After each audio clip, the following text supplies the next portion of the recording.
Welcome everybody to this. 2 seconds, Councillor Jarvis. Just need to go live on YouTube. Okay. Sorry, I thought I'd seen a message that said it was live already. You're up live now. Yep. Okay. Welcome everybody. Welcome to this Cabinet panel on environment. We're meeting with members and officers at various locations, connecting via audio and video and online. There's also an opportunity for the public and press to listen and view proceedings. And we've got some contributors from various organisations to help provide us with some input. Before the meeting starts, I'd like to invite the committee member and scrutiny officer to take a roll call just to confirm that everyone is required and can be heard. James. Thank you, Councillor Jarvis. So yeah, when your name is called, if you can please indicate your attendance, and we'll just confirm that we've got the required members, officers and public speakers here this evening, and that we can hear you and that you can hear us. So Councillor Steve Jarvis. Yes, I'm here. I can hear. Thank you. Councillor Amy Allen. Here. Thank you. Councillor Gerald Morris. Yep, I'm here. Great. Councillor Michael Muir.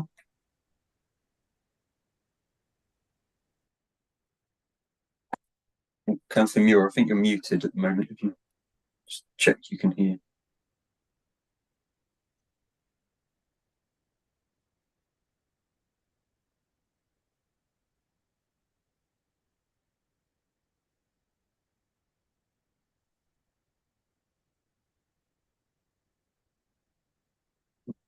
Back to Councillor Muir. Second, Councillor Louise Peace. Yes, I'm here and I can hear you. Thank you. And I think that's all of the councillors. I don't think what the others were expecting. So we'll move on to officers. We've got Georgina Chapman. Yeah. Great. Ellie Hollingsworth. Yep. Yeah. David Burley. Yep, I'm here. Thank you. We've got Diane Ketcher. Yes, I'm here. Great. And Robert Sprigg. Yes, I can hear you clearly, thank you. Great, thank you. And just to check, Councillor Muir, if you've managed to sort out your audio.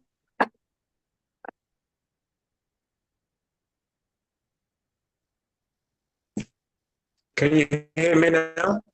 Yes, yeah, got you through there. Yes, that's great. Thank you. I don't think there's anyone else in attendance, but I will let people in as they join, if they join late. So I'll hand back over to the chair to continue with the meeting.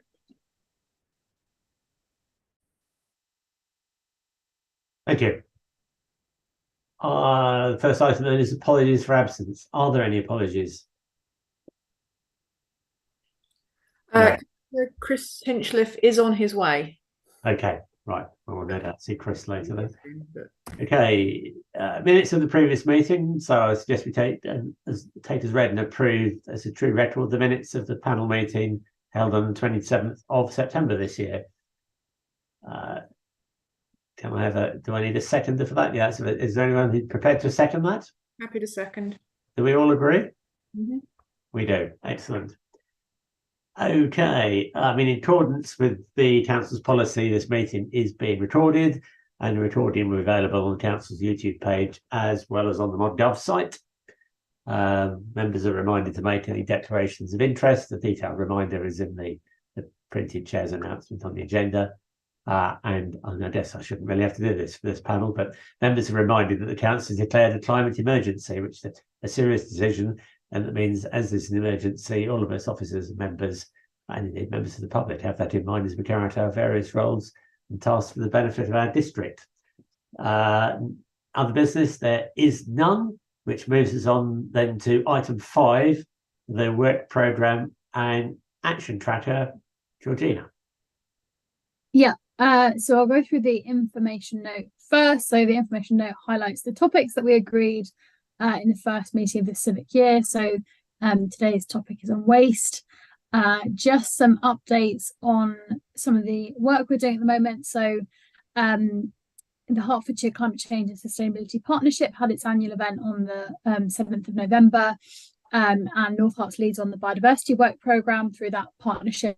So we presented on revisions that have been made to the biodiversity action plan and where it's kind of going to go next.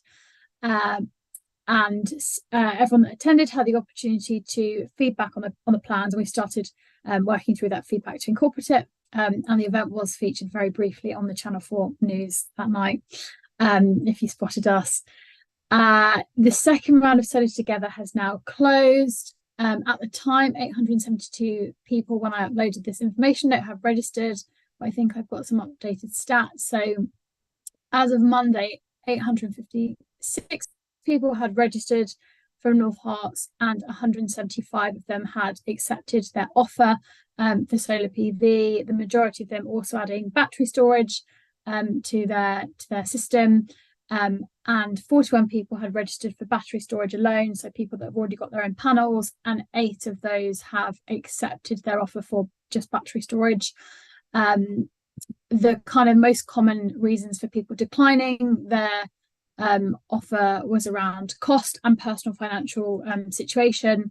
And according to iChoose's assessment, the price achieved in this round of the scheme for the average 14 panel system is 34% cheaper than the typical market price for an equivalent system, which is an improvement on last year's round of the scheme.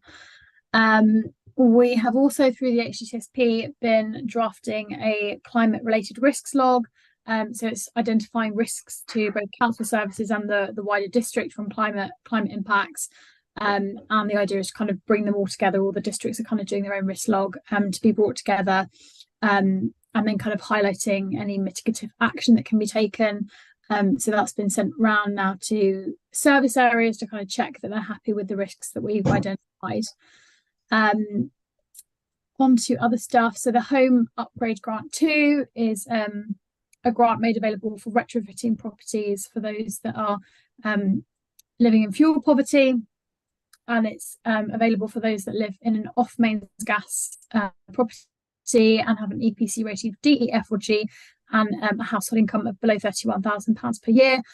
So that scheme is up and running now. And we're doing some marketing. So we've sent a mail out to potentially eligible properties in Hitchwood, Offa and Hoo, because that's our first kind of target area before we move on to some of the other areas. And we've been doing some kind of general marketing as well on social media and on our Climate Hive. And there's some posters and leaflets on the way that we can give to stakeholders and to be given out at councillor surgeries.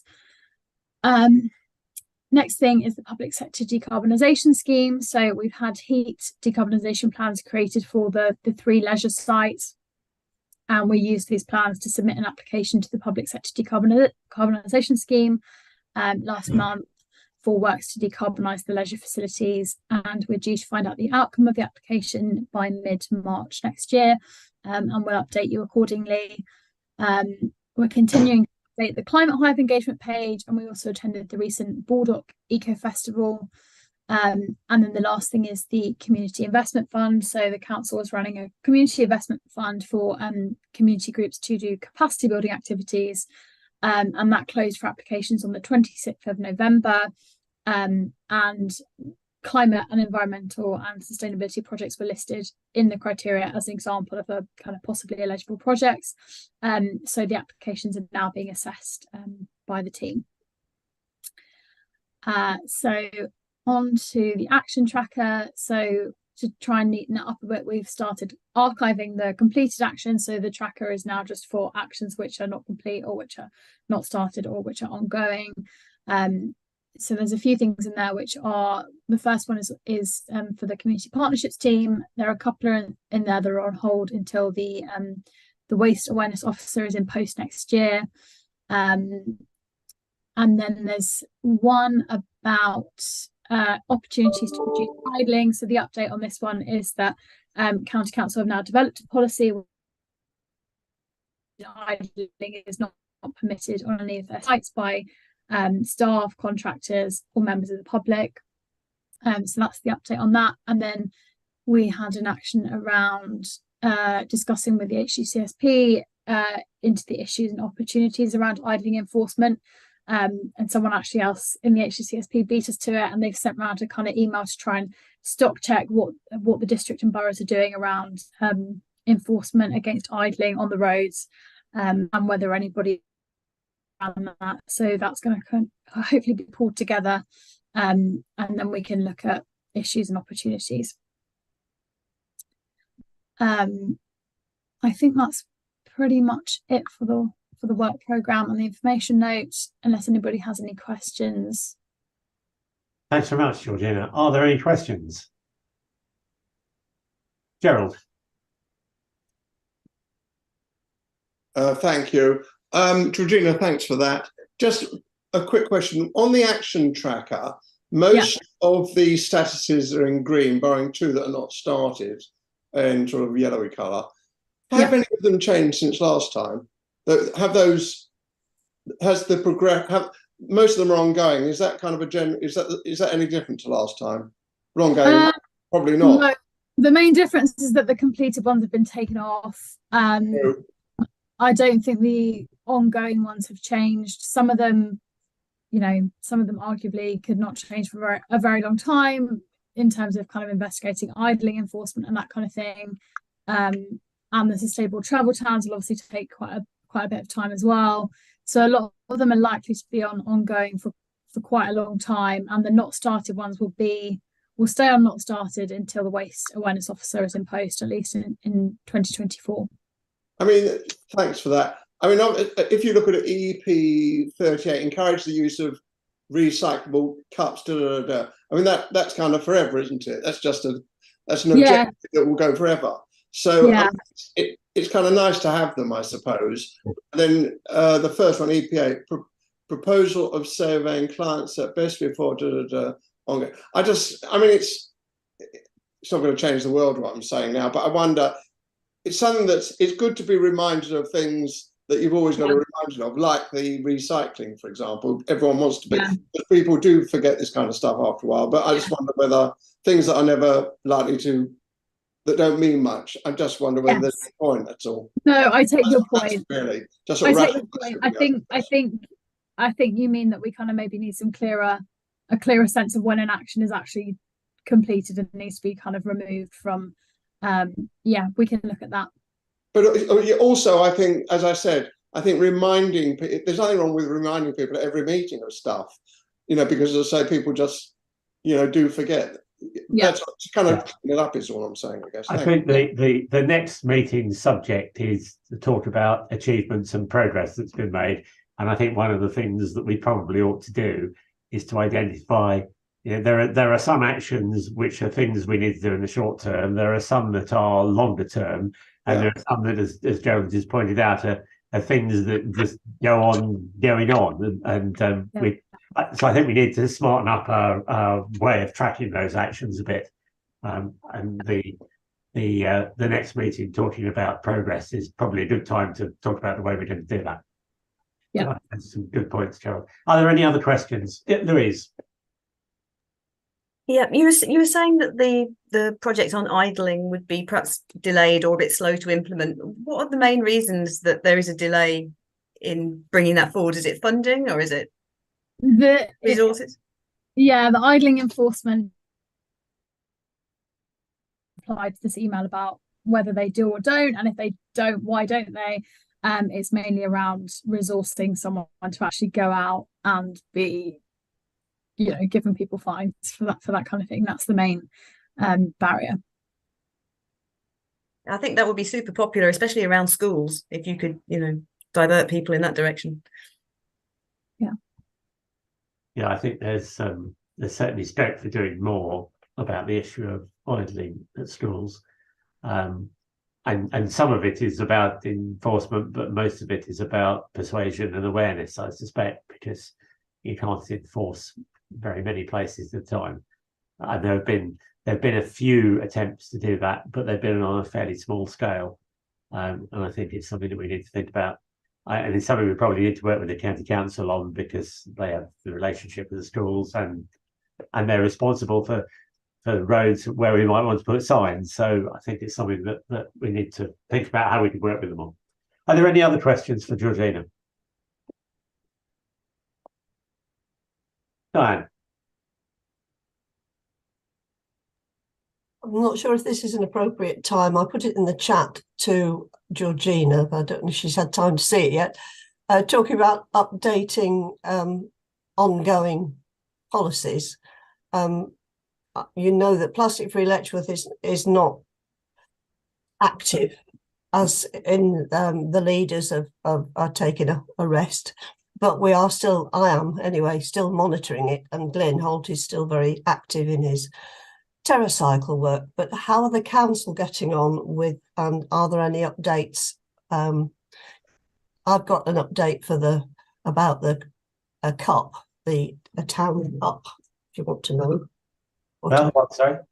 You know, this keep cups. Oh, right. Okay. Instead of Sorry. buying coffee, take away cups. I have talked to Letchworth.com, the bid. Yes. And about my idea, and they're very interested, but they haven't yet done anything about it because they're still waiting to hear whether they will actually have a bid. Okay. Yeah. The bid ballot, I think, closes tomorrow or something like that, I think, doesn't it? The idea being that everybody with a takeout facility, the cafes, etc., who are members of the bid would join together to purchase, or Love Letchworth would purchase the whole stock of keep cups with Letchworth Garden City on it. Very pretty one with lovely picture, maybe Vanessa Stone's artwork or something that's worth having. And so that the cafes would take a few to sell, and you can buy one of these cups from any participating business, and you can also use it in any participating business and get your discount off your coffee. Okay. That's just to make it easier bulk buying and cheaper. Okay. And that's going to happen presumably. I mean, I'd be very surprised if the bid was not renewed, but assuming the bid is renewed, they're going to go ahead and do that, aren't they? Well, I expect that they will if the businesses agree. Okay. All right. That sounds good. Okay. Thanks very much for that. What about what about the council? How are you getting on with your plastic free? Any updates? I don't have an update. I don't know if Councillor Allen has any update or Councillor Jarvis has an update, but I don't have an update. I don't. Amy, do you have anything to update? Any update on that?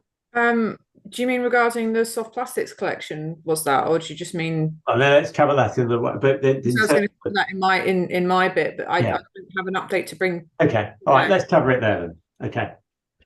Okay. Well, I think that then moves us on to your bit then, Amy.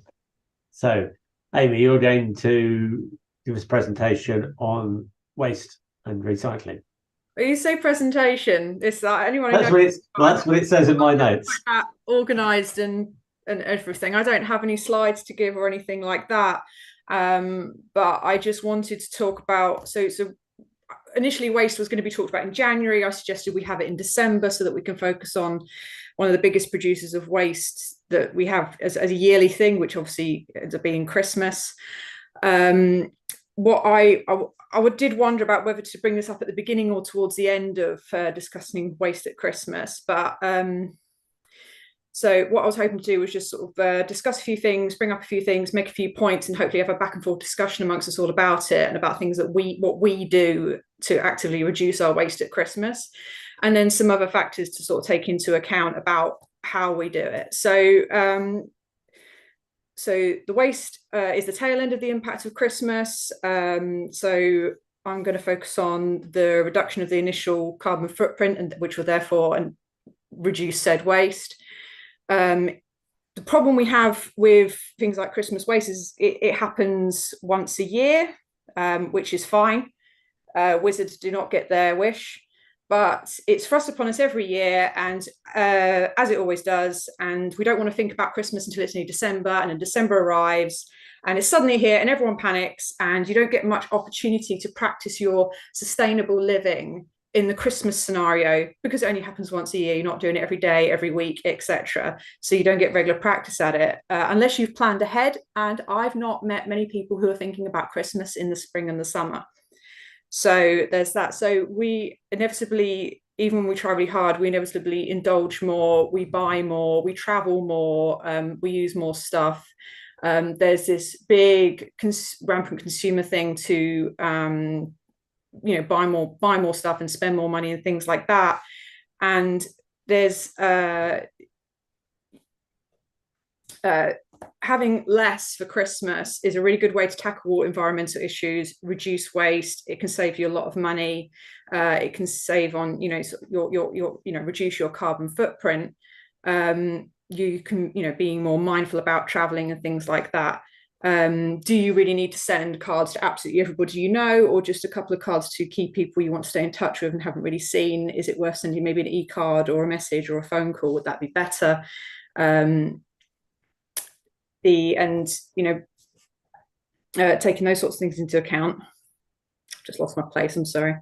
One of the things I wanted to tap into, though, with regards to having less for Christmas, is that it will save you money, it will save you on your impact on the environment, but it also comes from a position of privilege that you are able to save this money in the first place, because for a lot of households, having less for Christmas is actually going to be the standard for what they would normally be experiencing. They don't have much choice in the matter. They will have less because they have less anyway, and they have less money to spend. I have the time and the space and the money to do these environmentally friendly things over the Christmas period.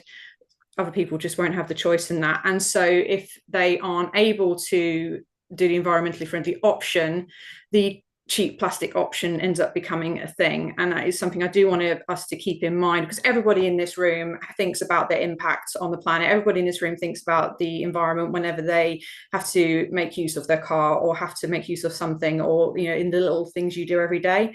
There are some people out there who don't have much choice in the matter on what they do and how they're able to celebrate in some way what they do over Christmas. So with that aside, carbon footprint over Christmas, it's a little bit Scrooge-like, I know, and I'm going to try not to go too preaching to the choir here.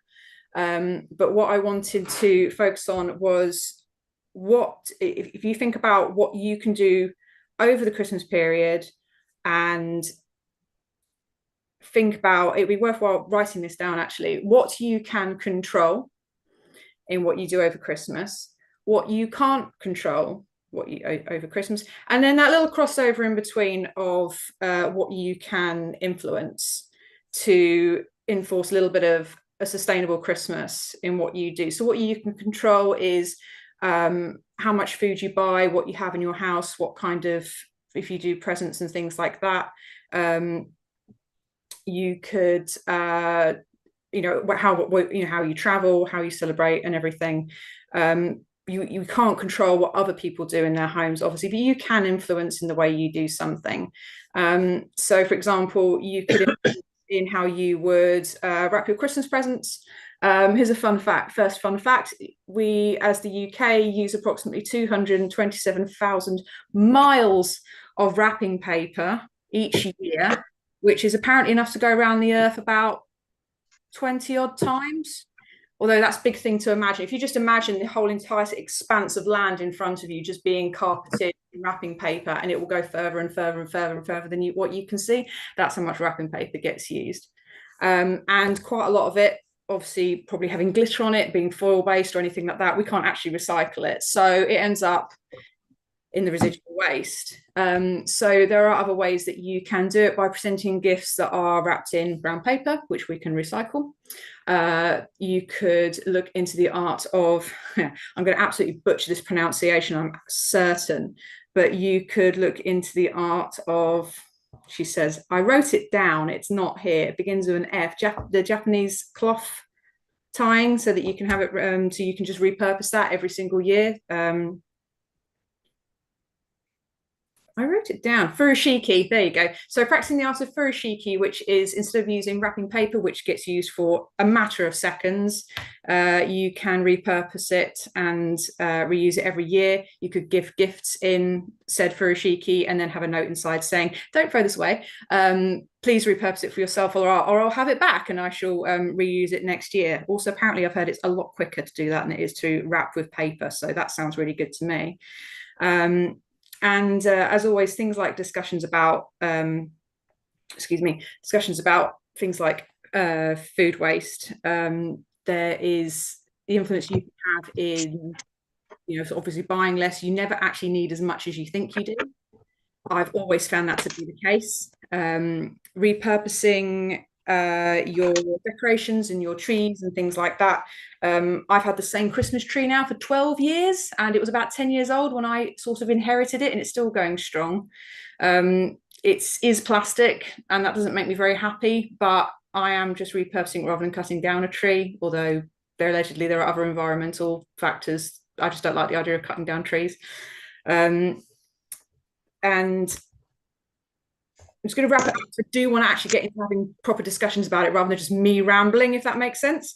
One of the things that I do find is that the general rampant consumerism of Christmas and the whole holiday season has sucked the fun out of it, in my opinion. And I actually, and have done the last few years, I find it very hard to enjoy Christmas because of the noticeable change in the environment. I was mowing my lawn 3 weeks ago. That's not normal. And it's getting harder and harder to enjoy Christmas, as I'm noticing that the ever-changing issues going on with our weather and the continuous push of the buy new, buy now, buy everything all the time. One of the interesting statistics I came across was that my phone does that. The amount of cardboard used to package PlayStation, Nintendo, and Xbox consoles, so 3 consoles, and in nearly every household ends up with one if they've got children in it, could cover an area larger than central London.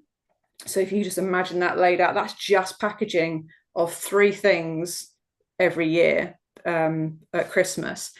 And that is that stark realization is why things like the producer responsibility that's coming in about packaging is going to be so important. That in itself will reduce waste, even though it's packaging that predominantly will get recycled. Not having to recycle it at all because it wasn't made in the first place is going to be really key. It's that production and that demand of the production and the purchase, the carbon footprint of receiving the product, and then the waste that comes off the tail end of it that we then have to deal with at our end. That's all of those chain of things is what are the biggest issues of the planet. So I'm done waffling for now. I would love to open up conversations about this in general. And yeah, thank you very much. Okay, thanks, Amy. I think it might be useful if David talked as well, and then we'd have one discussion about the whole part rather than 2 separate ones. I think that's a great idea, personally. David, are you? Can you tell us what it was you wanted to tell us? Oh, well, thank you very much. I have quite a long presentation. Do you want me to deliver it now, or would you prefer to have a conversation and then have the presentation and then have another conversation? No, let's have the presentation and let's have one conversation rather than 2 separate ones. Thank you. I'm going to try and share my screen then, so I'll have to rely. Okay, it says disabled share. James, can you fix that? Yeah, David, I've just made you a co-host, so if you try again, you should be able to share it. Yeah, I'm okay. So first of all, I'm going to click on my my screen if I can.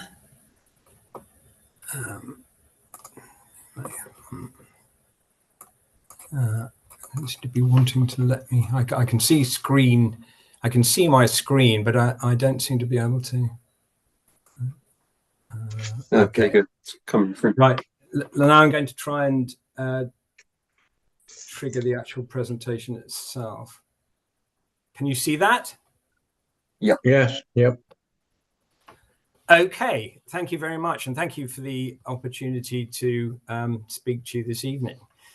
So this is a present. I think it will probably take 25 minutes to half an hour or so. Sorry, that's just happened spontaneously there.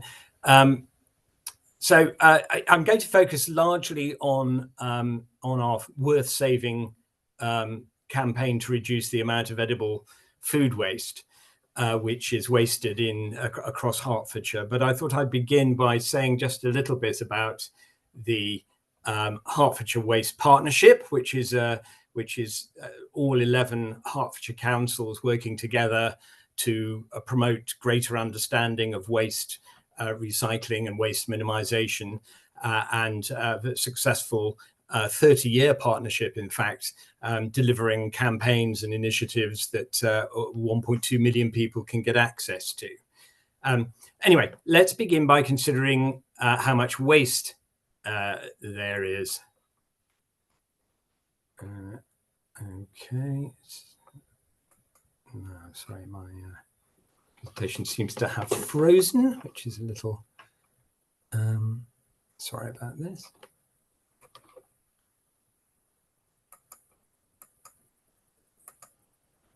Let's try again. I should be happy going backwards, but I'm sorry.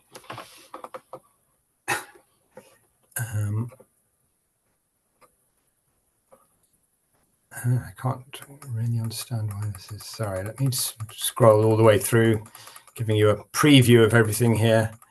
Just trying to get it to work correctly.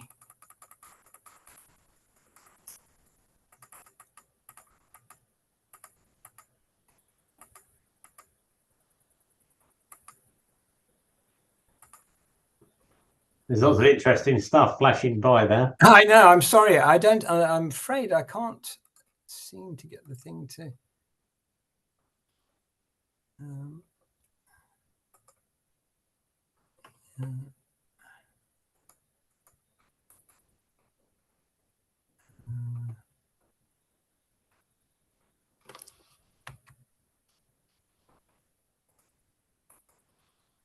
Okay, seems to be working. So first of all, let's start by considering how much waste there is across the Hertfordshire Waste Partnership, the 11 councils that contribute the partnership. And some interesting and perhaps slightly hopeful things here in the light of what the previous speaker was saying, because there was a significant decline in the amount of household waste collected across Hertfordshire in 2022-2023 compared with the year before, when more than 500,000 tonnes of waste was collected. And our assessment of this is that this is the re-establishment of a trend that was apparent before COVID and has been a feature of the waste scene for perhaps 10 years or so. And it's essentially that the costs of producing packaging and other materials that end up in the waste system is increasing, and therefore there are already incentives on packaging manufacturers and consumers, for that matter, to begin to choose items more carefully, to use less materials in producing the packaging and other materials that end up in our waste stream. So we're cautiously optimistic that that a trend which, as the previous speaker said, should be enhanced through concepts like extended producer responsibility, which place the responsibility for meeting the costs of disposing of wastes with the manufacturers and retailers of packaging. We can expect this trend to continue, but certainly between 21-22 and 22-23, a really significant drop in the amount of waste generated. Now, the principal focus of this talk is on the organic waste stream, particularly food waste. So let's consider how much of it there is and where it goes. So you may recall from the earlier slide that there's over 100,000 tonnes of organic waste generated across the Hertfordshire Waste Partnership, and this is made up in most councils within Hertfordshire now of separately collected food waste and garden waste, and those collection systems illustrated, I think, will be familiar to you. In terms of what actually happens to it, there are three ways of managing collected garden waste and food waste currently in use in Hertfordshire. And where food waste is treated through composting, it has to be heated to high temperatures than can be achieved through natural composting processes. And this is done through a process known as in-vessel composting, which is illustrated in the top picture on this slide. And this process, which encloses the compostable material and then subjects it to heat treatment, essentially eliminates the risks associated with pathogens in animal byproducts, which might otherwise cause disease in agriculture, particularly things like foot and mouth disease. So quite a lot of organic waste, food waste in particular, is treated in that way across Hertfordshire. The second method is the open windrow system. This is used only for garden waste. It is essentially just a gigantic compost heap using identical technology to the technology that anyone with a compost heap at home will be familiar with, which in other words is that by turning the material from time to time, heat is generated, and that encourages and promotes the composting process. And then finally, and perhaps of considerable interest, is the emergence of anaerobic digestion as a means of treating food waste from households. This is a very interesting process. It's not a composting process. The material, in fact, is treated under vacuum conditions, and in those conditions, bacteria help to break down the food waste in large silos. Gases, principally methane, but others are given off in this process. They're drawn off and used often on site to generate electricity, which in turn feeds into the national grid, or in some cases to feed combustible gases into the gas grid. Interestingly, of 4,300 tons of food waste collected in North Herts in 2022-23, about 1,800 tons of it was treated by anaerobic digestion, and 2,400 or so tons was treated by in-vessel composting. So both of those two food waste treatment systems are in use for the food waste generated in North Herts. There is a small quantity of street sweeping waste, which is also treated organically at a plant near Ware, actually, as it happens, but it's too small for us to consider here. So just looking at where the material actually goes, interestingly, and unlike residual bin waste, which is all exported out of Hertfordshire, almost all the organic materials generated by the councils in the Hertfordshire Waste Partnership are processed in Hertfordshire or just outside it. And you will notice from this map that North Hertfordshire uniquely has all three methods of processing available within the council boundaries, with the Bygrave plant operated by Biogen offering anaerobic digestion, and with the Cumberlow plant, admittedly on the North and East Herts borders, but I think just inside North Herts, offering both in-vessel composting and open windrow. And we have another couple of anaerobic digestion plants, one operated by Severn Trent near St Albans, and another Biogen plant at Hoddesdon. And then we also have other open windrow sites either in the county or just and in vessel composting as well, or either in the county or just outside it. So interesting sort of factors, and we can actually be proud that we've got these innovative technologies for treating our organic waste. So how good are we at recycling it? In order to answer this question, we've conducted what are known as waste composition studies and we've done a couple of these in recent years, one earlier this year. The bigger one, the one that we're relying on mostly for assessing our performance at the moment, was undertaken. Sorry, this does seem to have a bit of a life of its own. Let me go back. Was undertaken in 2020. And essentially, representative samples of waste are collected and then sorted intensively into a range of categories. These are sort of internationally recognized. So this is not something that we've just made up here. It's an established system.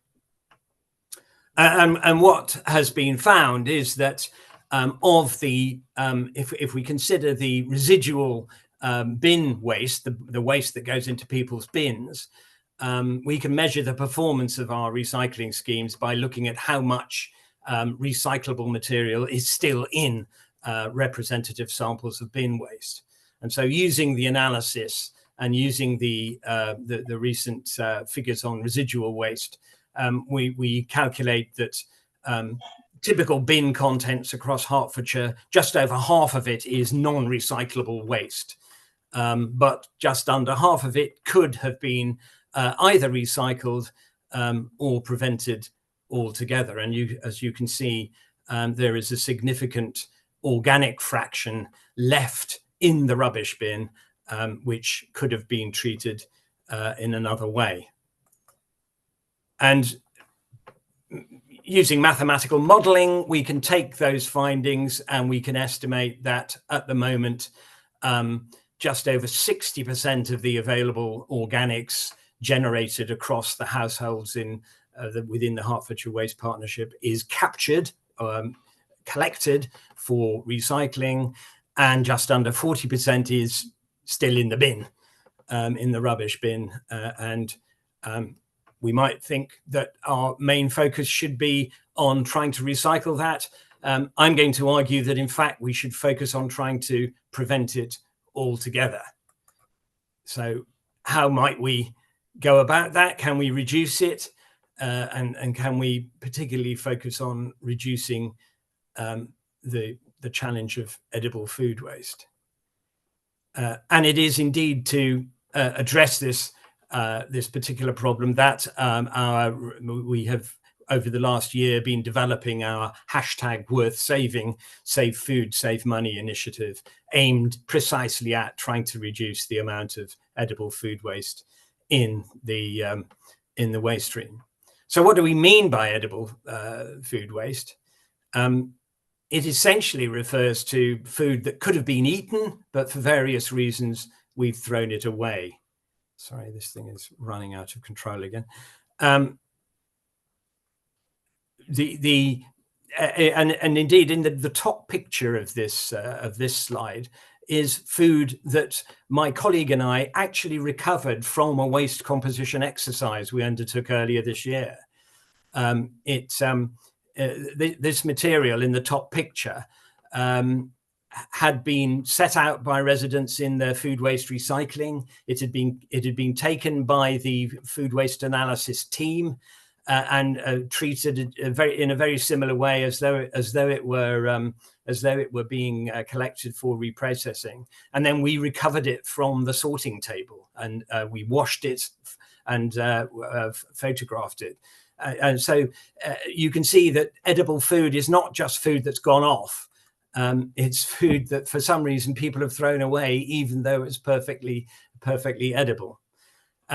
Unavoidable food waste is, on the other hand, is the material that arises from preparation, from food preparation or from preferences, but it's food that we wouldn't expect to, it's food waste that we wouldn't expect to eat.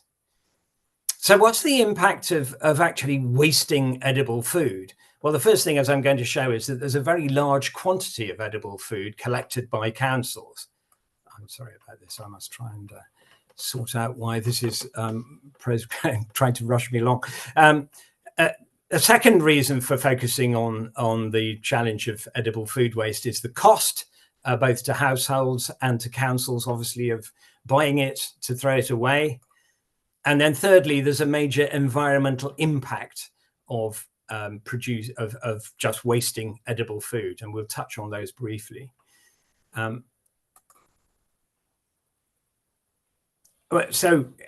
Thinking back to the analysis that we undertook, which showed that 30% of the contents of the typical rubbish bin was organic material.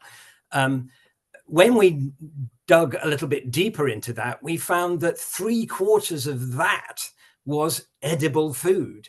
It was actually the biggest single identifiable fraction in the rubbish bin.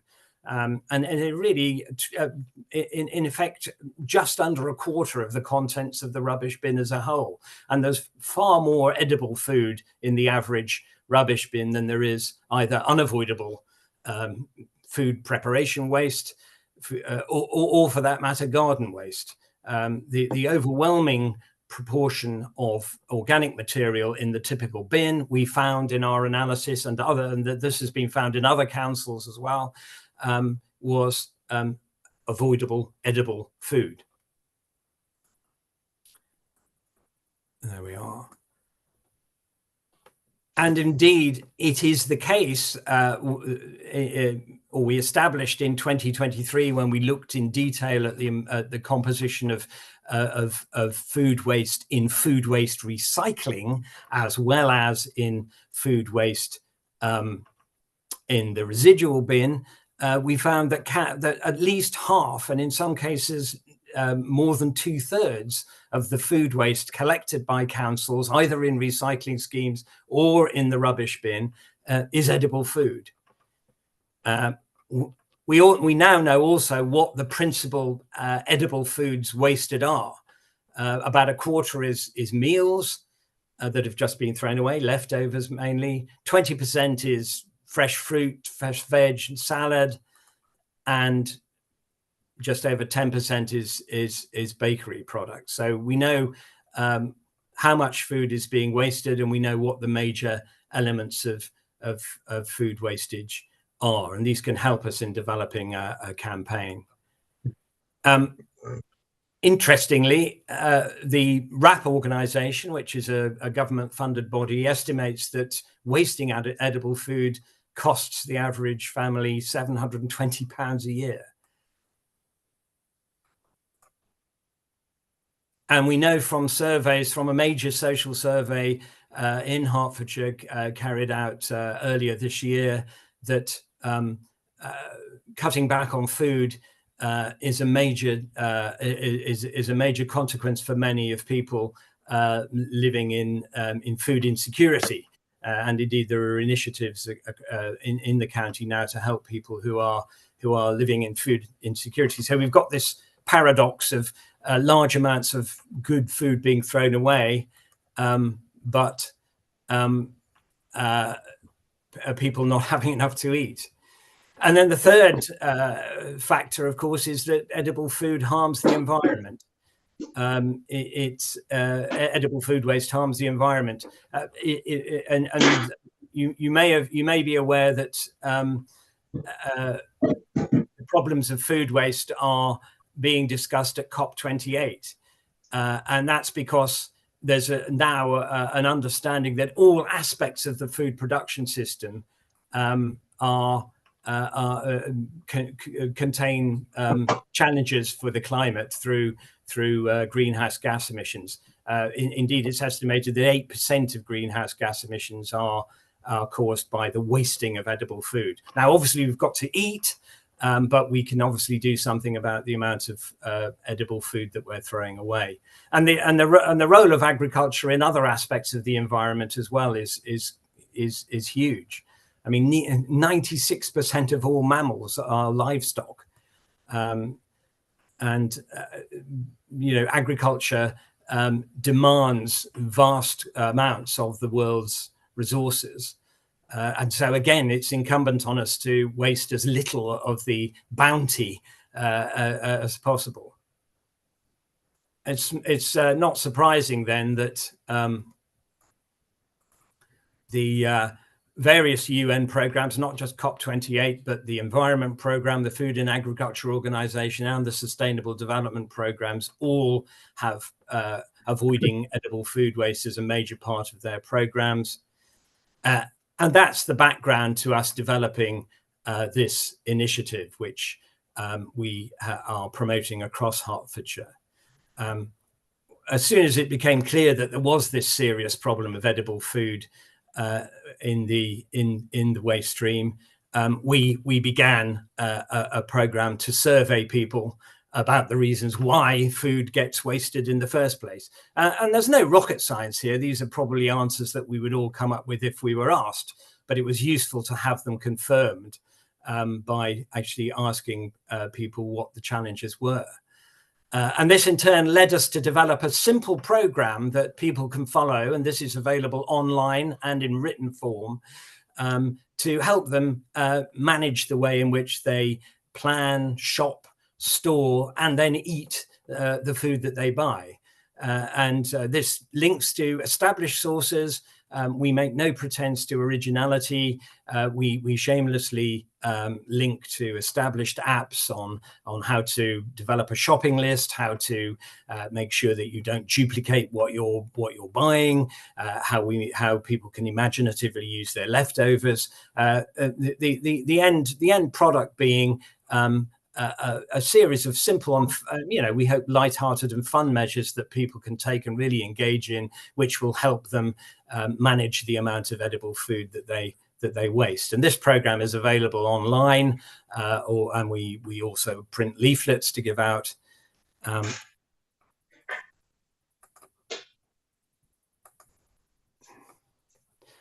We piloted the program in Three Rivers Council, and we found that although there is still a very large amount of edible food waste generated in Three Rivers, that the areas that we focused on, which were the same areas that had been surveyed in the first food composition study 3 years earlier, comparing the two food waste studies, we found a significant drop of about 12% in the amount of edible food in the rubbish bin. So this, armed with buoyed by that apparent success, we've developed online content around the 4 steps to save. We've got these printed materials, which we've been giving out all summer and all autumn in various events that we've taken part in, and which are available for, which we've given out to all our partner councils. We've got a major advertising campaign on the side of bin lorries with a QR code that people can capture, and that will take them to the Worth Saving website on the Waste Aware web pages. As I said, all summer and autumn, we've taken our various materials. We have a load of merchandise materials and some games that can help people develop their understanding and awareness of how to manage food better, so that they throw less edible food away. And we've been using all these different types of communication methodologies, and we think we've reached nearly 200,000 people. And we're learning as we're going along. We are constantly revising things like this presentation, for example, but also where we're revising our leaflets, and we're looking for opportunities to deliver our leaflets alongside, for example, council tax demands and things like that, so that we can actually give paper leaflets to all residents. The evidence in our pilot project that being that really does make a difference in terms of people's awareness and willingness to engage with the program. So that's a lightning tour of our initiative, the reasons behind it, and the basic content. We would love you to carry a link to our Worth Saving initiative on your on the food waste pages of the North Herts Council website. So we're very happy to supply links if you would be interested in carrying it. Your website, I checked this morning, it offers a link to the government's Love Food, Hate Waste campaign for people to manage their leftovers, but it doesn't link to our Worth Saving campaign. So we would love it if you were able to include a link to that on your website. Thank you very much. I hope that was David, you may want to stop sharing your calendar on the screen. Right. Oh, am I so sorry? Yeah, you are now. Yes. Okay. Yeah. Thanks very much. That was really interesting. I'm sure getting a link on the website is something that we can sort, isn't it, David? Yeah, I'm sure it is. Yes, I'd be very happy to. Have I stopped sharing? Yes, you have. That's fine. Thanks very much for that. Now, there's 2 hands up already. I think the first one up was Michael. Thank you, Chair. First is food waste at Christmas will increase, and I'm hoping that the collection of food, the weekly food waste in North Herts, will not be affected by the Christmas period. So can I have assurance that the collection on all the days over the festive period will still continue? So that's for North Herts. The other thing is plastic bags. Supermarkets are still giving out plastic bags, which is disgraceful. Okay, they're selling them, so they probably give out less because people don't want to pay for them, but it needs to be stopped. And other shops I've been in are still giving out plastic bags. It's a criminal thing, really, in my mind, that's happening. There should be no plastics. There should be no plastic knives and forks. Plastic should be banned. Right. I think there are some purposes for which it would be difficult to replace plastic, but I agree with you entirely about plastic bags. One of my great frustrations is that if I order food to be delivered to my home from Sainsbury's, that they put vast numbers of things that are adequately wrapped inside a plastic bag. And when I complain, they tell me they're going to stop, but they don't. Amy, are you able to answer the question about food waste at Christmas? I guess we're not collecting on Christmas Day or Boxing Day, but presumably all the other days. Yeah, all the other days. So no, we don't collect on Christmas Day and Boxing Day. Everyone should have by now received a hanger on your bin with the details of your curbside collections over the Christmas period. In just about every case, your bin will be emptied 2 days later than it normally would have been, but it's always worthwhile double checking just in case there's any kind of overlaps on when the actual bank holiday element of it is. And obviously you can check online as well if you don't have a hanger or it's blown off in the breeze or something terrible like that. The only food collection will still be weekly. It will just be a day or two later. There's no pausing of the food collection over Christmas. I'm not entirely sure where that might have come up in a conversation or anything anywhere, but that's not happening at all. The only brown bin pausing is that we aren't collecting garden waste for the 2 weeks over Christmas because there's a lot less garden waste generally over Christmas, so there's not much point with the emissions to go out and empty virtually half empty bins. So no, food waste collected as normal, but probably up to 48 hours later, depending on when your usual collection is. Okay, Gerald, Could I your hand's come gone back? down. Oh, yeah. Sorry, I did have my hand up. Can I go? Yeah, sure. Thanks. A Christmas tree question.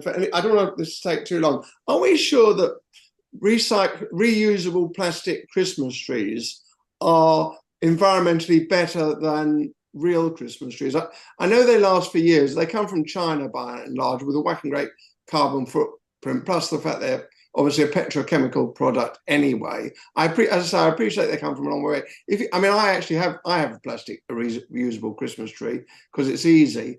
But if you grow Christmas trees, they tend to, I think they're mainly actually from the UK with a much smaller carbon footprint. They're grown on land which probably wouldn't be used for food production because I think it's generally sort of second, third rate land. And in any event, it is a natural product. I just don't know the answer to that actually, which is actually better. I think that's an interesting question. I guess the best solution is to have a growing Christmas tree, isn't it? Sorry, say that again? A little bit, Stu. Have one that's planted and grows, although I have to confess that my you mean potted? alive. Yes. I don't know is the answer. I don't know. Do you know, Have Amy? you got a view? So just so in my personal situation, I have a plastic tree. I ended up inheriting said tree. It's quite old. I'll probably hang on to it for quite a lot longer, but I've ended up with it. No matter what I do with it, it will still exist somewhere, whether it's in someone else's house eventually, or if it ends up in landfill because it can't be recycled or it can't be broken down to its component parts or whatever. There's probably some metal in there that can be recycled, but I don't know what to do with the rest of it. I'm responsible for that piece of waste. And that's the key thing. I have it now. I'm going to use it. I don't need to get a real tree. Some people choose to get real trees because they don't have space to store a fake one, which is fine. I know that the if we just let trees grow, that would be wonderful. But I also know that the constant planting and growing and harvesting of trees for Christmas ultimately does actually have there are benefits to that. But I don't need one. I've got one. I don't need to do. I have to be responsible for the stuff I have, the eventual possible waste I'll produce. You know, it's a thing I'm going to have to deal with. So, but yeah, there are definitely environmental benefits to growing and having real trees. Or you could just have one in a big pot that you just bring in out the garden every year. I have a friend of mine who does that. She drags it into the house every year. They decorate it. It goes back out in January. I think it's fantastic. I don't have the space or anything to do something like that, so mine just goes in a box. Just to comment on that one as well.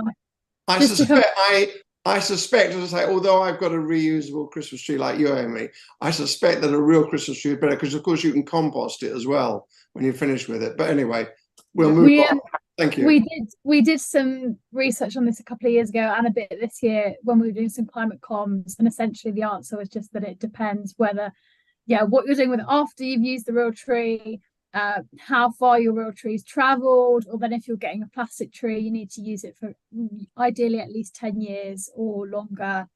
So yeah, it really depends on what you're doing with it after you use it, how long you use it for. There's kind of arguments that can be made either way. Well, I think there's an interesting point. You know, Amy has, and sounds like Gerald as well. Amy and Gerald have Christmas trees.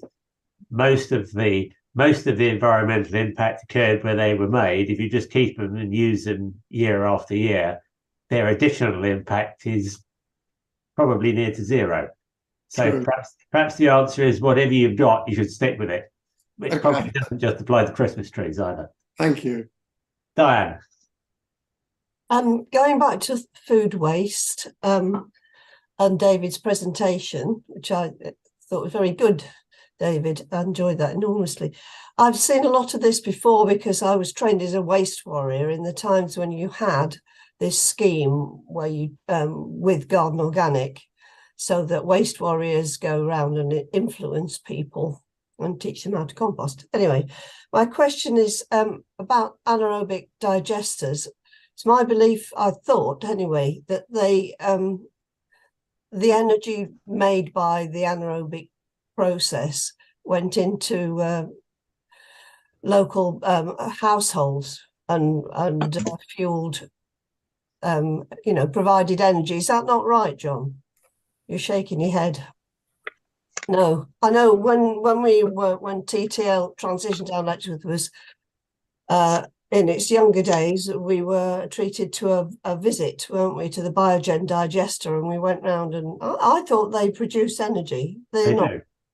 So in that case, that makes the Best Before Cafe much more relevant. It's very relevant anyway, but my thoughts were, well, if the anaerobic digester does produce energy, then we should allow it to have all this extra food so that it can produce energy from it. Anyway, that doesn't matter now. I'm wondering if David is actually aware of Best Before Cafe and whether or not there are similar ones in other parts of the county, because it does a tremendous job. David.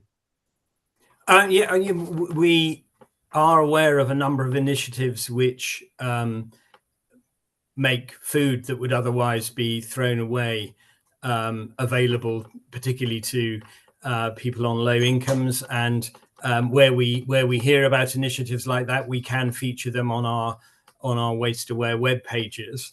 Can I just address the issue though of anaerobic digestion? First of all, there are basically two possible sources of energy emerging from anaerobic digestion plants.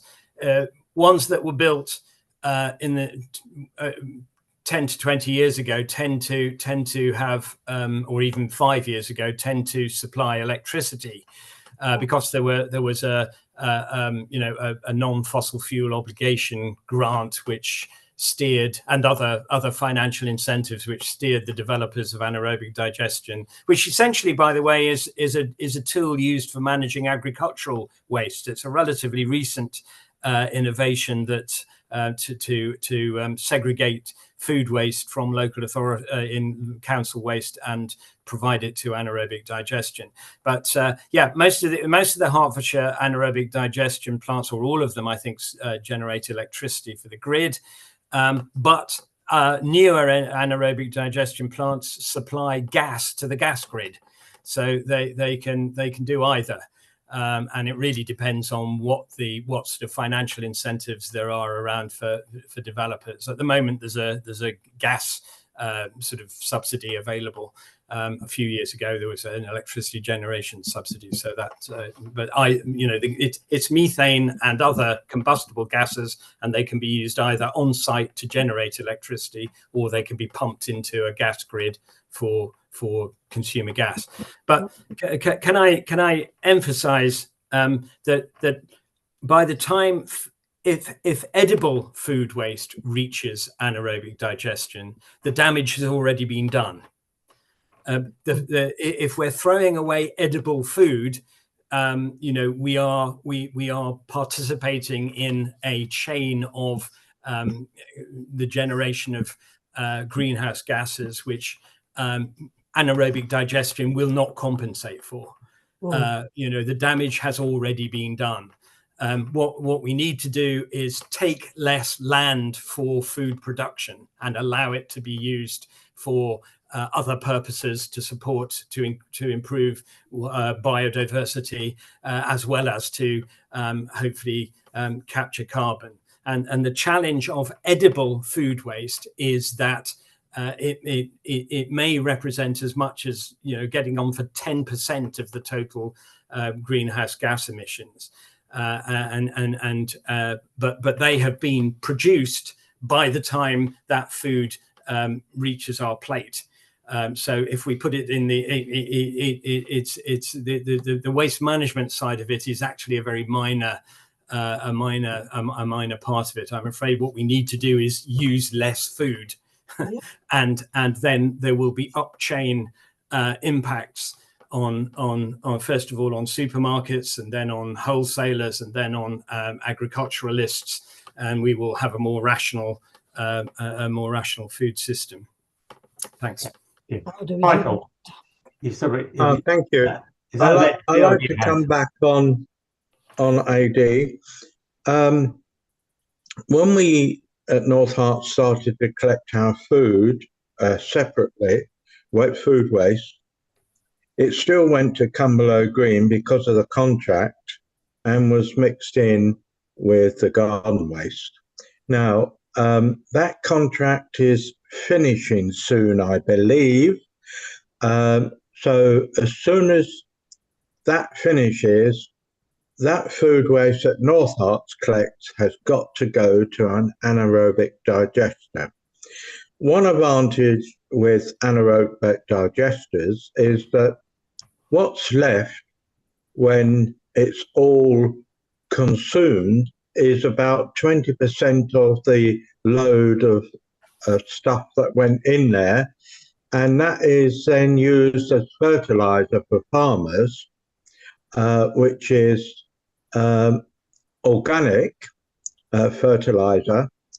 And of course, normal fertilizers are made from oil, so you've got a double saving there. So as soon as we can send North Herts food waste to an AD plant, and hopefully the Bygrave one, I spoke to Matt at the county officer for waste, and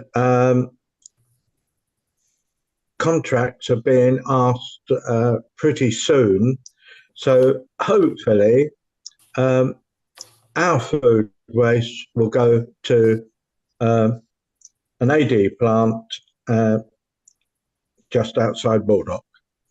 But the big advantage is, of course, we've already said electricity, but 20% is natural fertilizer used by the farmers locally.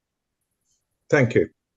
Yeah, you're exactly right, Michael. We do need all the food waste to go through anaerobic digester and all. Well, we need the inedible food waste to go to anaerobic digestion. Well, we need to reduce the edible food waste. I think that's that's one of the things. Well, I mean, in the meantime, if people are disposing of edible food waste, then it's better that goes to anaerobic marginally than it is to compost. You noticed, actually, David, I noticed on your chart, it said that some North Herts food waste was already going to anaerobic digestion. Is that last year? Yes, my understanding is that maybe it was for test purposes, but quite a lot went to the Bygrave plant that Michael mentioned. Yes, I'm afraid I'm not in the waste management unit at HCC, so I don't know what their thinking is, but. Yeah, I mean, North Herts can really celebrate it. It has examples of all the principal organic management systems within the borough. So it would be very appetite for the Bygrave plant to be supplied if that's the best option. Obviously, it's the best option in terms of route miles for the collection arrangement.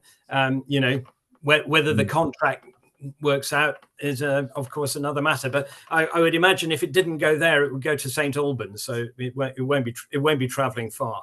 I think there's been a long-standing desire to see the separately collected food waste go to anaerobic digestion, and hopefully it's going to soon. Next was Amy.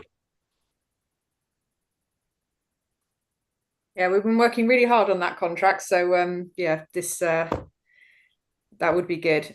Just to come on the, again, food waste over Christmas. So I often find, with regards to edible food waste that we end up with, so often is being from, over purchasing and stuff. And yes, we just need to buy less food. The reduction of the production will ultimately save us from destruction. That's my little bite of the evening. It can... it's not buying it in the first place. Don't buy things with good intentions unless you know you're going to use them. Don't buy things because tradition says you should. I really like the most recent stuff that's come from Nigella Lawson, of all people, who's literally said, you don't have to buy and eat Christmas cake if you don't want to, because if you don't like it, don't buy it, don't make yourself eat it. My 10-year-old is going to have potato waffles on Christmas Day. I'm not going to make her have a roast dinner. She will not eat a roast dinner. That's not food that she likes. There is no point forcing her to eat anything she doesn't like. It's just going to end up in the bin, or I'll end up eating it. And, that's not, I'm trying to sort of be a bit healthier. But I just think that if we just stop buying into the things we think we should do because, as ordained by tradition, and just go with the actual things we enjoy and like, we will probably end up wasting an awful lot less. So yeah, there is that. Regards to food rescue, some of you may know I run the Wilbury Community Cafe. We do a constant and never-ending food rescue process. Next one's actually this Saturday for the in-person cafe. All that food that we get, still am stunned sometimes that some of it would have ended up in some sort of landfill. I don't know how much the supermarkets have upgraded their food waste strategy, but I do know that they dispose of things in packaging. So it's probably just, I'm not too interested in that. I'm just interested in what I'm rescuing, and then what my residents are able to come and pick up and rescue and have some extra food in the cupboards, especially when you think about the current cost of living crisis. It's really, really helpful. The queues are out the door. We never have any food left over. It's fantastic. I do know that food is in great shape. If anything's ever a little bit like it's way past not even for making jam for some of the fruit or anything like that. It does go in the food waste, and I'm so grateful that we have that system in place, so that I know that unfortunately that food didn't get used, and it's such a shame it got wasted. But I do know that now it's inedible. It's going to be going on to being something else. It's going to be converted to energy. It's going to be converted to compost. It's going to be converted to something that's useful and not just end up rotting in our. So yeah, that's my 2 pence on that. So thank you very much. Okay, thanks. John. Can you hear me, Steve? I can. Good. Amy's more or less stolen my thunder on the Okay. how about reducing as the most effective thing of all? But you put it so elegantly. But the other thing I wanted to say was to call attention to the illusion that, for instance, anaerobic digesters, that unused food comes in, and wonderfully, you get energy out in gas.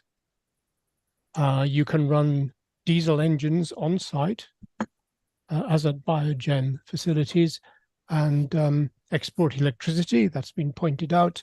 And you'll still have a compost-like output for agricultural use.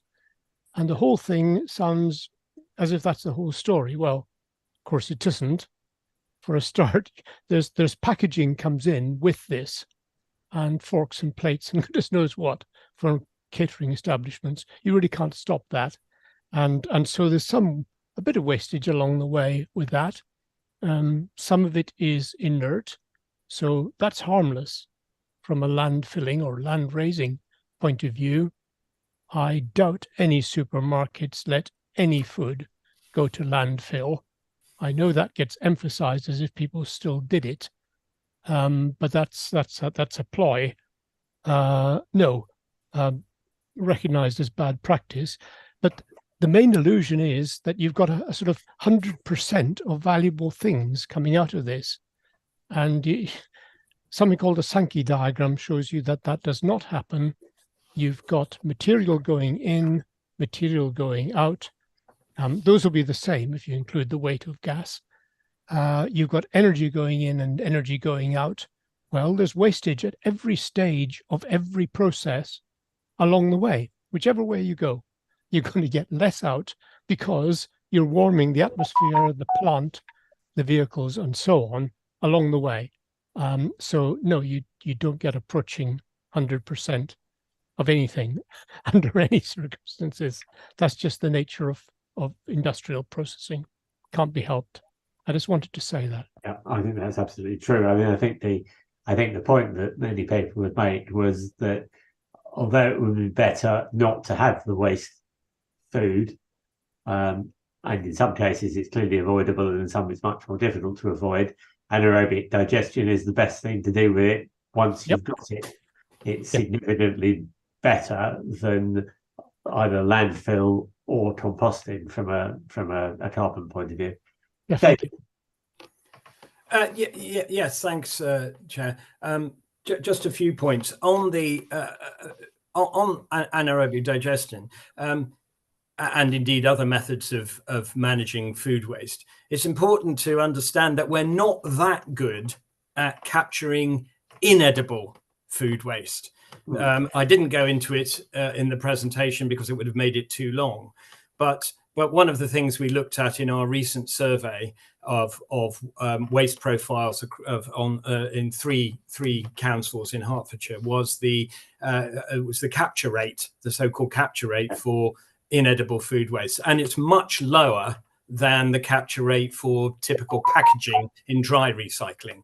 We're up to sort of about 90% for things like glass, plastic bottles and cardboard on the dry recycling side. We're about 65% inedible food waste when it comes to food waste. So there's plenty of food waste still going into the bin, which is not edible food, it's inedible food, and it's not being recycled, and we definitely need to capture that, and anaerobic digestion would be a good end use for that material. And indeed, I've seen salespersons for anaerobic digestion plants saying that once you have a weekly food waste collection associated with your anaerobic digestion plant, you residents will realize how much edible food they're wasting, and they will clamp down on it, and you will only get food scraps, preparation waste in your food waste recycling. Our evidence is emphatically that that isn't the case, which is why we have launched our campaign. But it is undoubtedly the case that there is plenty of inedible food waste out there which needs to get into the recycling system. So I'm not some kind of zealot who's opposed to anaerobic digestion. We just want it to be used for the type of food waste that it was designed to be. After all, no council wants to be collecting edible food. That's a ridiculous waste of resources, of course. So just a couple of other points. Cooking, shopping, storing sensibly for Christmas, please do look at our worth saving pages on the Waste Aware website. We've got loads of ideas and links for people to manage the entire process, and it's light-hearted. It's using tried and tested apps for shopping lists, for meal planners, for storage, understanding the difference between sell by and best before and all those sorts of things, and not being bamboozled into throwing stuff away prematurely, and then avoiding either producing too much at mealtime, or then intelligently using your leftovers over the coming days, so that you minimize what's thrown away. So please do have a look at the content on worth saving. It really is a very practical series of steps that everybody can engage with. It's just common sense. We're just being reminded of things we probably all know, and it's a good way of actually and saving money as well, of course, as well as saving food. So thank you very much. Thanks very much, David. I think there's some good points there. Clearly, we need to do hammered home. We all need to do what we can in terms of spreading the message about reducing food waste. There's clearly space for the best before cafes and the other similar arrangements, which are dealing with some of the edible food waste. Clearly, it would be better if we drove that down, but that's performing a useful function with what's appearing at the moment. And clearly we need to look at getting the best processing that we can from the inedible food waste as well, and getting that as much of that as possible in the food waste stream rather than in residual waste. Absolutely. Amy, I'll let you have one last comment before we stop. Okay, so two things. First of all, when it comes to the edible food waste from supermarkets obviously have the legal obligation when it comes to what the dates are on their products and things like that. I know there's lots of discussion and changes about how use by dates are used, how best before end dates are used and things like that. Some food is not having dates on it anymore, or that will be trialing soon if it isn't already. I think that was M&S. I don't really shop in M&S, so I wouldn't know. But so there is that legal obligation. So that's where charities like Best Before Cafe, organisations like my one, do that swoop in and get that bit in and out the middle. So there is that element of trying to sort of meet that bit in the middle. It's the edible food would go purely because of the legal obligations of consumer safety at the supermarket. The other one is I need to give my Nebworth update for the Flex Collect, and I was wondering if we could do that together with Robert when we discuss that next collectively, rather than just tagging it on at the end, if that's okay. Do you want to talk about that now? Hang on a minute. That's a problem. I have to lower my hand. Yes, I tell you what then. If we're going to go on to myself and Robert now, I'll just go through what the short update is that I have to hand now, and then Robert can bring his experience of it, and then hopefully I'll be able to answer any of his questions as well. Okay. So the actual.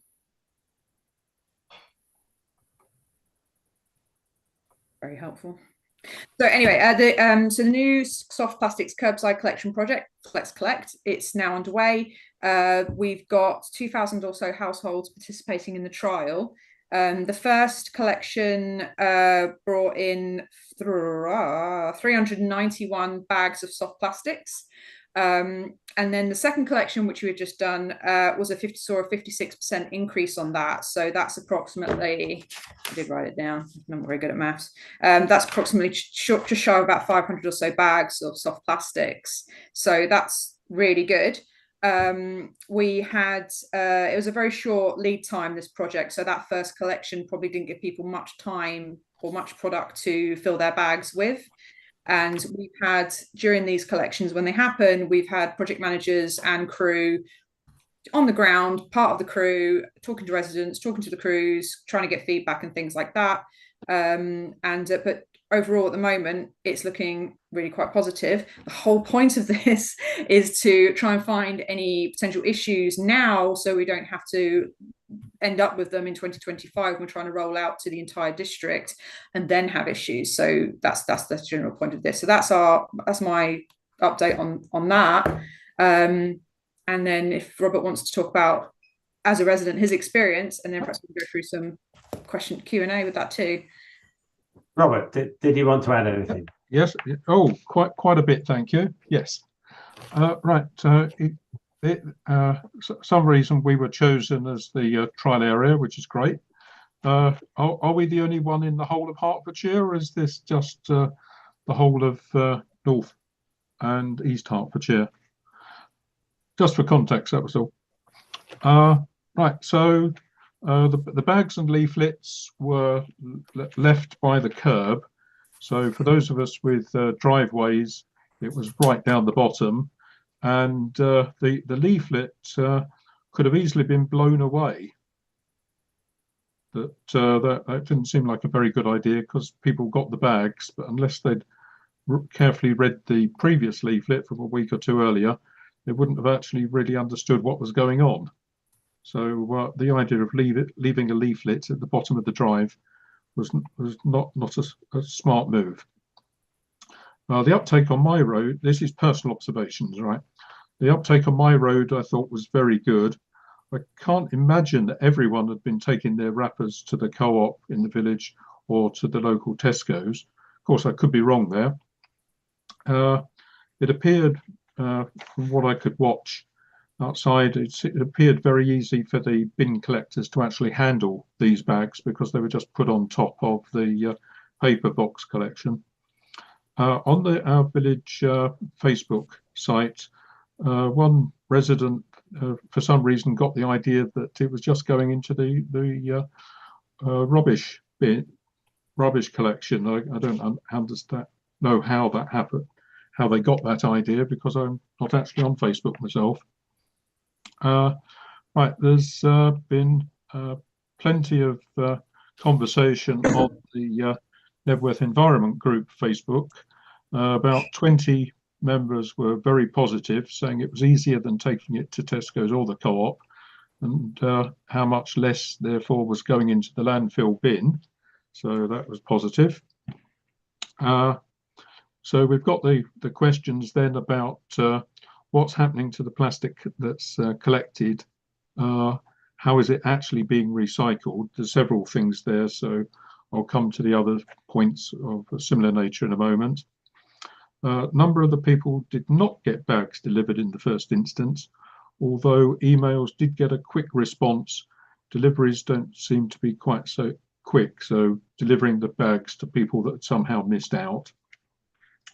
One person had their collection, they thought, moved into the landfill bin, even though they thought they'd had instructions carefully followed. Finally, a few raised the irony of using new plastic to collect plastic to be recycled, and suggested that perhaps it could have been collected in existing plastic bags, which is precisely what I used to do until we had this collection service. I used to put my plastic wrappers into a plastic wrapper, and I took them down to the co-op in the village. So that's, there's a few comments on the same thing. Our Knebworth Environment Group Committee said, what percentage of the material is incinerated? Is easy collection a disincentive to reducing the use of plastic wrapping? Or to put it another way, when people see how easy it is to recycle, are they going to consider reducing the plastic less than they previously might have done? And a couple of other points that have come up more recently. Are the plastic bags just being used for the trial that going on to, say, biodegradable subsequently? Is that the plan? And most recent question I got was, why are some packets and pouches not accepted when supermarkets seem to accept them? So thank you very much indeed, and we'll be interested in some responses to those points. Okay, thanks very much. And I guess the comments fall into two categories. Some about the process, which I guess is just being used for the trial, since my understanding is that soft plastics will go into a dry recycling bin and in the same way as other dry recycling for the when it's rolled out to everybody. But there are obviously some things about the distribution of the trial and that kind of thing. And then there's some questions I guess relate to how it would work if it went on, if it was when it's permanently introduced, about what's going to happen to the plastic and what impact we think it will have on people's reluctance to reduce plastic use. And I think that's a really interesting question, isn't it? You know, I mean, so we know that reducing the amount of space that people have for residual waste makes them have less residual waste and recycle more. Does increasing their recycling space make them recycle more rather than reuse or reduce more? So, Amy, I think particularly, I mean, the question I don't know the answer to, and whenever there's any sort of discussion about recycling, there's always someone who says, well, you just send all this lot to landfill anyway, don't you? And we know they're wrong, but what are we doing with the soft plastic that we're collecting? So, I mean, considering how much of the residual waste does get not necessarily picked through, but there is quite a lot that gets diverted so it doesn't go to landfill or it goes for energy burning and such. So this particular trial, I don't have all the details to hand yet. I just have the initial elements of the trial. So I will try and answer some of those questions here and now. Are you the only participants in North Hertfordshire? You are, yes. So we're initially trialing small so that we can expand to bigger. The more successful this is now, the bigger we can go during the course of said trial, all the way up to 2025 when we enact the contract. And during this process, we are finding all of the best, in whichever way makes it best, ways in which we can continue with this. And then obviously what we do with said end product as we collect it. The leaflets and the bags left at the end of the drive. So I apologize for that. When these would have been delivered, they would have been dropped off by crews during the rounds. And I would guess that they opted to probably pop it in what would have been your blue box or near to your bin or something like that. So obviously when you come and collect your bin, you'll see it. Information would have been sent out. But obviously, no, I understand not everyone would have got said information and may have been a bit confused. But from what we can find out is most people are getting up to speed about anything anyway. The crews are doing it during a round, so they don't have necessarily the time to go up and down everybody's driveways and such to post it through your letterbox. So there is that. So we could find a better way to implement delivering of bags and such.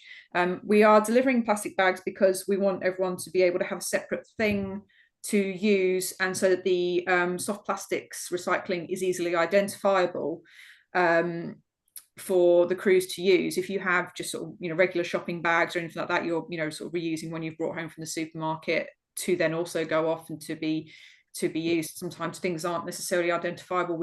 The crews need to be able to work quickly, and knowing exactly what they're collecting is really important, because sometimes people leave tied up bags out for other purposes like charitable collections and things like that, and we don't want a bag of clothes going into the back of the soft plastics recycling lorry, if that makes sense. I'm sure we can sort out something in the future, but ideally, yes, this is, at the moment, we need things to be easily easily to identify. Going into the rubbish now, a lot of the time when like for example with the food waste caddies, the crews use what is called a slave bin. I don't like that term myself, but it's usually any kind of bin, probably missing a lid, that's used to collect up food waste. And so in this case, it's quite possible that they were using said slave bin to gather up bags of soft plastic to then wheel over to the main vehicle to then have them go in to be collected. So there's every possibility that it looked like they were being gathered up in a bin just for the sake of it, when they were probably then being actually just used as an extra form of transportation, because rather than buying stuff to cart things around, we just reuse a knackered bin. It just seems to make sense. However, I will feed that back so that we make sure the crews are fully aware of what they're supposed to be doing, and that if any training's needed, we can go along with that. Will people reduce their plastic usage? I know that people are actively reducing their public their plastic usage because they're environmentally, they're aware of things. However, I know that, as said before, plastic does have its uses, and sometimes it is an important tool to do things like it keeps certain foods fresh, or keep products safe. Some personal items need to come wrapped in something waterproof, if that makes any sense. So that inevitably comes in some sort of plastic packaging. So you are going to need it one way or another. What will come in with that is that the use of soft plastics, when they're not necessary, will change up with the producer responsibility that is coming in over time. I know that was extended recently, but that will, as that comes in over time, there will be that push to use less unnecessary plastic packaging. So there will be less of it to recycle anyway, but knowing that this is a process that can be used to stop this from just going off to landfill, as we always say, but or cause more emissions to separate and deal with, and whatever we have to do with said soft plastics to try and reduce those emissions. That bit's important. Oh, my mouth's running away from me. Why? I hope that does sort of answer a question there. And finally, so why do some soft plastics not get accepted, like pouches and things like that in this? But when some other supermarkets do, this soft collection, this Flex Collect, is not TerraCycling. So the TerraCycling system collects and repurposes, recycles, whatever's in any which way, all sorts of different products. This is specifically this soft plastics, of which we can collect and use for this purpose. If we start mixing it up, it just starts getting confusing, and we've got product in there that we can't use and repurpose for what we're hoping to do. That might open up in the future. As of right now, we need to stick to this specific one, because we ultimately need to know what residents can manage, what they find easy, what they find tricky, what other elements of this are going to be a problem. On the TerraCycling side of things, it's a fantastic thing, and where you can't use the soft plastics Flex Collect, you should absolutely take a look at what TerraCycling opportunities you have nearby, so that you can dispose of the waste that we can't deal with at curbside via TerraCycling, which becomes all sorts of other fantastic and interesting things and initiatives. So that's always worth checking out. I hope that's answered some questions in the best I can. Thanks so much. Thank you so much, Amy. So I have just realised I'm guilty of using the same rules that I was using for the supermarkets, without actually checking through your list of what can and can't be put into this arrangement. So I now need to actually read what you've sent, rather than making the assumption that I can just take the same things that I took to the Co-op or to Tesco's. Thanks. Thank you. Okay, so I think this is an interesting trial. I know that some people, I know at least one person has run a personal trial just to measure the amount of soft plastic that they were able to separate, and were surprised by how much it was. And I think that probably is in spite of their attempt to reduce their plastic use. And I think we all know that the soft plastic is very difficult not to acquire, and clearly changes in packaging practices would be helpful, but none of us are in control of that. So what this hopefully does is give us the ability to deal better with the soft plastic that we can't avoid having. So I think that was a good discussion about that. hopefully soft plastic recycling, so would everyone else in North Herts the year after next, learning the lessons from the trial in Nebworth and possibly beyond. So I think that brings us to the end of our agenda for this evening. So thanks very much for your participation. I think there's some interesting points that we've discussed, some interesting discussions about what we did, particularly in terms of encouraging people to generate less edible food waste. And I'm sure we can make a practical step in that direction by putting the links on the council's website as David requested. So thank you very much for your participation. Our next meeting of the panel is on the 20th of March, and that meeting is scheduled to talk about the progress that we have made during the year. So thank you very much, everybody, and good night. Good night. Bye. Bye-bye. Thank Bye, you. everybody.